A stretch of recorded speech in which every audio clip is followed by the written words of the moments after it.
Estás escuchando La Morgue.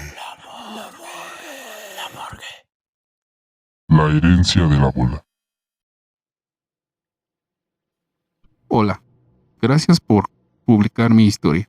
Por el momento deseo que sea anónimo. Vivo en un poblado cerca de la ciudad de Pachuca. Cabe mencionar que el pueblo no es muy conocido ni habitado. Aún así, no puedo decir el lugar preciso para no afectar a las personas involucradas. Sucede que en este pueblito, mi abuela nos heredó una pequeña hacienda, la cual el día de hoy se encuentra desocupada, ya que nadie la quiere visitar, ni siquiera los primos lejanos, ya que todos sabemos que está maldita. Desgraciadamente lo supimos demasiado tarde y a un costo muy alto. Sucede que al fallecer la abuela, su voluntad fue que sus hijos, los tres, vivieran juntos en la hacienda con sus respectivas familias. Obvio, tenía el espacio suficiente y las comodidades para que así fuera. Una vez que la abuela partió de este plano, las tres familias habitamos la pequeña hacienda, mi papá y sus dos hermanos. En total, con las tres familias, éramos 12 personas. Crecí en los años 90, así que todos los días eran juegos en el patio principal con mis primos. Solo que una penumbra comenzó a invadir la hacienda, y asimismo nuestras vidas, ya que uno de mis tíos se suicidó al cabo de un mes de estar en la hacienda.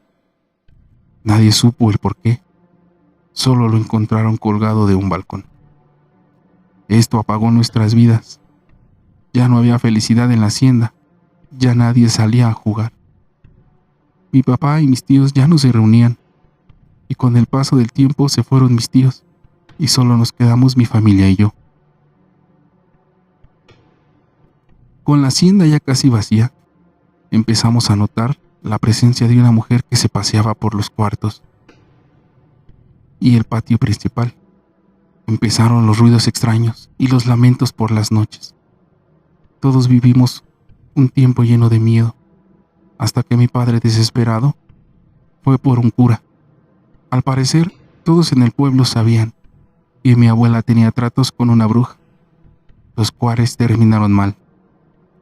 La bruja había hecho una maldición en la pequeña hacienda de mi abuela. Misma maldición fue la causante de la muerte de mi abuela y de mi tío. Todo esto se lo contó el cura a mi padre, mismo que nos sugirió abandonar la hacienda lo más pronto posible, antes de que esta maldición nos alcanzara y terminara con nuestra familia. Hoy en día se encuentra abandonada por obvias razones y nadie la quiere comprar. Llevamos años esperando que alguien la compre, pero no es así. Ya nadie la visita, porque esta hacienda tiene una vibra muy pesada. Inclusive desde afuera se puede notar la penumbra que la invade. Mi padre ya no investigó más sobre dicha maldición.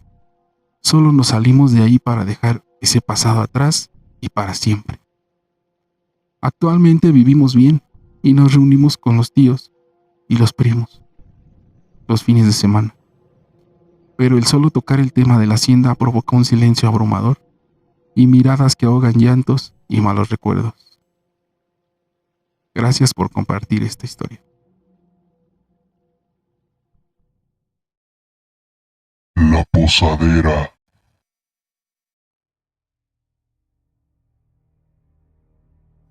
Pasó ya hace bastante tiempo. Éramos muy jóvenes y no teníamos noción de que hay maldad en todos lados. Quizá nuestra nula experiencia nos orilló a experimentar semejante suceso. Era mediados de enero del año 2005. Unos amigos de la prepa y yo quisimos hacer algo bastante alocado, pero muy genial para nuestra edad. Antonio, Gonzalo, Enrique y yo, Juan, teníamos entre 16 y 17 años. Un día estábamos saliendo de clases, cuando de la nada salió el tema de viajar por toda la República. Enrique fue el que inició la conversación, y yo al escucharlo creí que sería súper experimentar esa situación. Antonio, negativo como siempre, nos criticó por tener una idea tan tonta, tomando en cuenta que no teníamos el capital para hacer semejante cosa. Nos bajó un poco los ánimos, pero Gonzalo lo interrumpió con la idea bastante alocada. Podemos irnos de mochilazo. Un tío mío hacía eso y casi recorre todo el país en un año. Enrique y yo apoyamos esa fabulosa idea. Antonio se quedó pensando un momento, pero al final también dijo que sería una idea muy genial. Pasaron los días y cada vez que nos juntábamos era para planear el viaje. No iríamos tan lejos. Experimentaríamos yendo a un estado cercano para saber de qué se trataba y cada vez ir más y más lejos, con ese mismo método, prueba y error, como todas las grandes ideas. Después de conseguir los permisos de nuestros padres y tener un plan B como respaldo, emprendimos el viaje. Un 10 de febrero de ese mismo año, iríamos a un poblado cercano a Puebla. Ahí vivía un tío de Antonio. Esa sería la meta.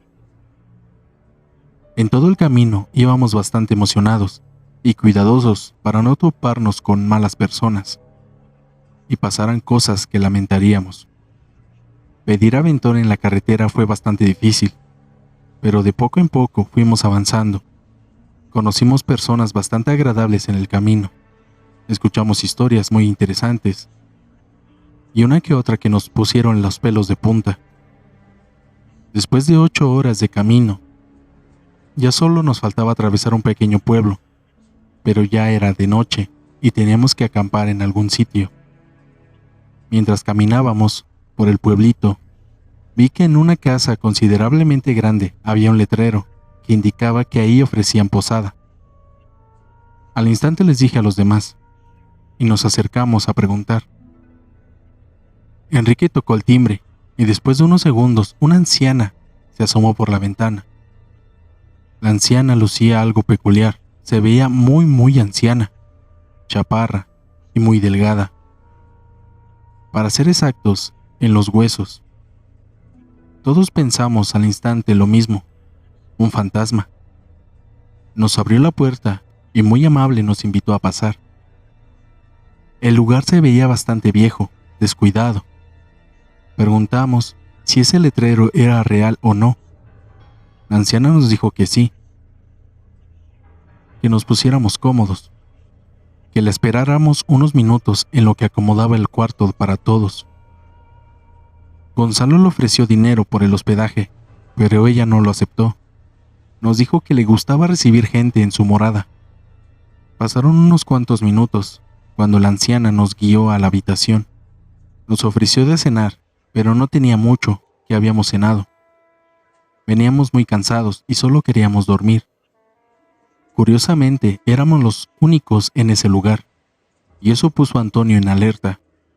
Nos encerramos en el cuarto, y al instante que la anciana se fue, todos notamos que el lugar estaba muy viejo y descuidado, pero era eso, o acampar en la intemperie. Antonio nos comenzó a decir que estuviéramos atentos, porque algo lo inquietaba mucho. Enrique, con su sentido del humor tan ácido, lo comenzó a molestar, diciendo que quizá la anciana era una bruja que comía gente o viajeros como nosotros. Así comenzamos a contar historias de terror, en lo que nos ganaba el sueño. Poco a poco, uno por uno, se fueron durmiendo, hasta que solo quedamos Antonio y yo. Él me seguía diciendo que estuviera atento a todo, porque sentía peligro alrededor, y vaya que tenía razón. Sin darme cuenta me quedé profundamente dormido, hasta que una mano en mi pecho me despertó. Al abrir los ojos, todo estaba oscuro. Agarré la mano y era la de Enrique. Volteé a verlo, estaba temblando y balbuceando, con una mirada perdida, fijada en la entrada del cuarto. En el instante que volteé, la poca luz que entraba de la luna por la ventana fue suficiente para dejarme aterrado. Era ese anciano asomando media cara, viéndonos fijamente. todo a su alrededor estaba bastante oscuro. Lo único de la luz que tocaba era su rostro. Reaccioné al instante. ¿Necesita algo, señora? Y con un movimiento rápido cerró la puerta. Los demás despertaron al sonar la puerta. Enrique seguía frío. Yo les dije a los demás que tomáramos nuestras cosas y rápido nos fuéramos de ahí. Antonio me miró y me preguntó que qué había pasado. Yo les dije a todos lo que sucedió, pero creo que Enrique vio algo más, que en ese momento se negó a decirnos. Solo reaccionó para acomodar sus cosas velozmente. Ya estábamos todos listos para irnos, pero al querer abrir la puerta, no abría. Estaba cerrada por fuera. Por más que empujábamos o jalábamos, no podíamos abrirla. Así que fuimos a la ventana. De la nada, la luz se apagó. Y en ese momento se escucharon pasos en el pasillo. Pasos de alguien que arrastraba los pies y azotaba algo parecido a unas cadenas. Todos nos quedamos helados, escuchando que se acercaba a la habitación. Parecía que estábamos encerrados en un cuento clásico de terror, con el típico fantasma de las cadenas. Gonzalo abrió la ventana, pero al asomarse se dio cuenta que abajo había un barranco bastante profundo. De pronto, los pasos y las cadenas dejaron de escucharse. Alguien quería abrir la puerta, sacudiendo la manija y golpeando muy fuerte. Todos estábamos invadidos por el miedo, cuando Antonio le gritó: «¡Déjanos en paz, maldita vieja!». Esa cosa dejó de golpear la puerta para después comenzar a reír de forma antinatural.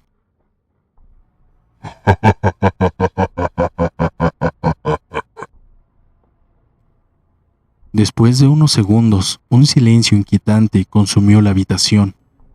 Yo me acerqué lentamente para ver por debajo de la puerta y verificar que no esté esa cosa aún ahí. Me agaché muy despacio, me acerqué a la pequeña ranura que había y pude ver algo que me dejó bastante aterrado. Había alguien parado al frente de la puerta con unos pies descalzos y en efecto encadenados, pero los pies los tenía calcomidos. Su carne parecía desprenderse, supurando sangre. Ver semejante atrocidad me dejó hipnotizado, cuando de la nada, a lo lejos, pude ver esa anciana arrastrándose por el pasillo, avanzando a la habitación. De pronto alzó la cabeza y fijó su mirada en mí. Pudo ver que yo estaba observando todo. Dio un grito muy perturbador y comenzó a arrastrarse más rápido. Yo grité del miedo y en ese momento los demás me levantaron. No sabíamos qué hacer, no podíamos salir de ahí y teníamos bastante miedo. La anciana comenzó a hablarnos con un tono bastante burlón y aterrador. Salgan, niños. Vamos a cenar. Vamos, queremos platicar y también jugar. ¿Quieren jugar? Su voz se distorsionaba con cada palabra que decía. La desesperación y el terror que sentíamos nos estaba calcomiendo. Pensábamos muchas cosas bastante malas. Creímos que no volveríamos a ver a nuestros seres queridos. Y todo por querer tener una estúpida experiencia loca. Gonzalo era el único que estaba ideando cosas para salir. Nos habló con un poco más de tranquilidad. Tarde o temprano abrirá la puerta. Cuando lo haga, todos, uno atrás del otro, saldremos corriendo. Tomen algo para defenderse, pero si esa cosa los agarra, no miren atrás. Tenemos que salir todos juntos. Dejamos a Enrique en medio de todos, porque él era el que menos reaccionaba. El miedo no lo dejaba entrar en razón. Unos minutos después, tal como predijo Gonzalo, la puerta comenzó a abrirse lentamente. Cuando se abrió por completo, afuera no se lograba ver nada. Estaba todo muy oscuro, pero Gonzalo nos dio la señal y todos corrimos afuera. Todo marchaba aparentemente acorde al plan, pero por más que corríamos no encontrábamos el final del pasillo para bajar las escaleras. Parecía infinito. Enrique se tropezó, haciéndonos perder el equilibrio. Cuando lo ayudé a levantarse, noté que se había tropezado con un perro muerto. Todos nos percatamos que en la casa estaba en ruinas. Gonzalo nos tomó de las manos y nos guió hasta que pudimos salir de ahí. Al salir de la casa y mirar alrededor, vimos que había muchas tumbas abandonadas. Algo que al llegar nunca vimos, ni siquiera estaban. La casa, en efecto, estaba abandonada y en ruinas. Nos quedamos atónitos parados enfrente de la casa. Enrique levantó la mano y señaló a una de las ventanas del segundo piso. Los demás volteamos y vimos a esa anciana parada a través de la ventana, que poco a poco se perdía entre la oscuridad. Unos instantes después, un señor que pasaba por ahí con una carreta nos gritó: «Chavos, en esa casa anda el diablo, no se vayan a meter». Le pedimos que nos llevara con él. No le dijimos nada al señor, pero él nos platicó que en esa casa vivía una bruja que hacía tratos con el diablo. Después de unas horas llegamos a la casa del tío de Antonio, le platicamos lo que sucedió. Él no nos creyó, pero todos sabíamos que había sido real. Enrique no volvió a ser el mismo después de esa aventura. Se mudó a la ciudad y pocas veces hablamos con él. Los demás aún nos vemos de vez en cuando, ya que todos tenemos familia y nuestros trabajos. Pocas veces recordamos ese suceso. Las veces que lo hablamos, sentimos tanto miedo como aquella noche. No olvides suscribirte, regalarnos un like y compartir este contenido para llegar a más amantes del terror. Buenas noches.